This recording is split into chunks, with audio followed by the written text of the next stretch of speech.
Hey everyone, I'm going to show you a simple and easy way to fix rounded shoulders. The goal with this video is to help you perfect one exercise which can be done anywhere, anytime. Get ready to find out how to progress the intensity and complexity of the reverse plank. You're going to start to feel better, be able to train harder, and have increased mobility and stability in the shoulders.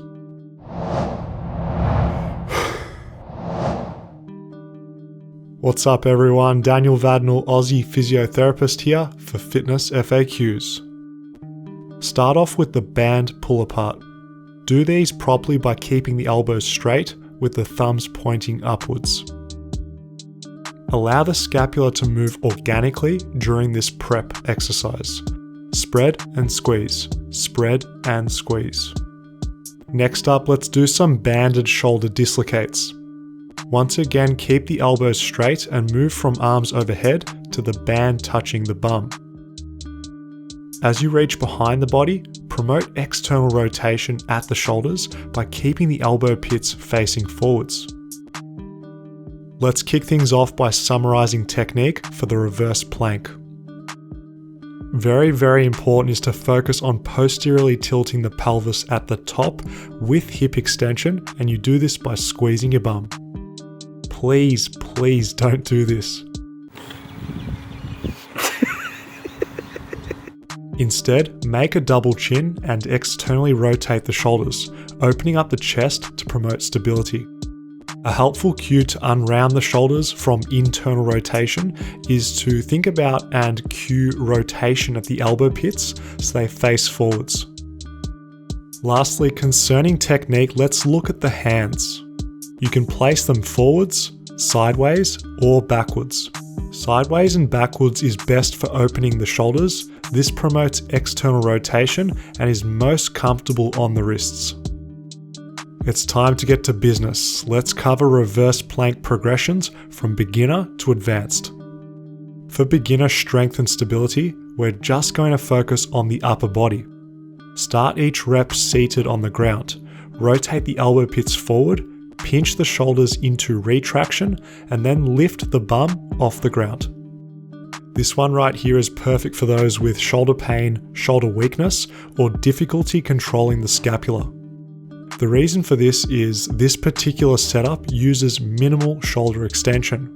By doing it in this way, we allow ourselves to focus on perfect execution and actually feeling things opening up and strengthening.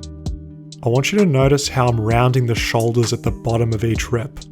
This allows a solid connection by moving from a rounded position to an open, externally rotated shoulder. What we're going to do now with the knees at 90 degrees is add peak hip extension. At the tabletop position, once again, open the chest by externally rotating those shoulders. Keep a sexy double chin and look at your knees to encourage form consistency. Pausing at the top of each rep allows the posterior shoulder muscles and mid-back to become stronger. This one becomes more challenging because the shoulder is now extended to 90 degrees. If you want to get an increased stretch in the shoulders and the chest, sit the bum down on the heels at the bottom of each rep. This increases shoulder extension even more to progressively lengthen what's tight. An easy option to increase difficulty is by elevating the feet. The range of motion is increased, making it possible to go from an extreme rounded bottom to a nice open, externally rotated top. Those doing this particular version, I will warn you not to get lazy. Do every rep with conviction, pausing when you have to, owning every rep and improving every rep. Oh, by the way, if you're new here, subscribe to never miss a new video. For everyone else, support FitnessFAQs by dropping a thumbs up, and we'll keep pumping out helpful content for you all. Now I want to give you some advanced overloading methods. This is going to absolutely bulletproof your shoulders. One of my favorites is band resisted reverse planks. The band tension peaks at the top, which is exactly when we're looking for maximum challenge and resistance. The beauty of this setup is there's room for a lifetime of progression. Use a thicker band only if you can reach peak shoulder extension, peak external rotation, and peak scapular retraction. In order to dynamically increase the shoulder stabilization demands, the crossbody reverse plank is glorious. Pay close attention to my form throughout range. I'm really spiraling that shoulder and elbow complex in order to open up. Including dynamic movement forces the shoulder to work harder, which is really nice. As we know, the body doesn't function in isolation. Therefore, this one is really useful for opening up the tightness in our upper back. Rounded shoulders is generally coupled with stiffness in the upper back.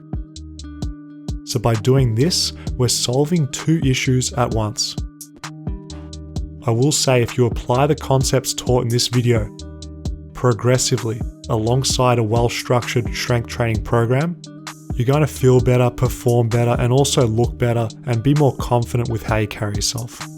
Before you head off to the next YouTube video, if you're ready to train smarter, download the #1 calisthenics programs at FitnessFAQs.com.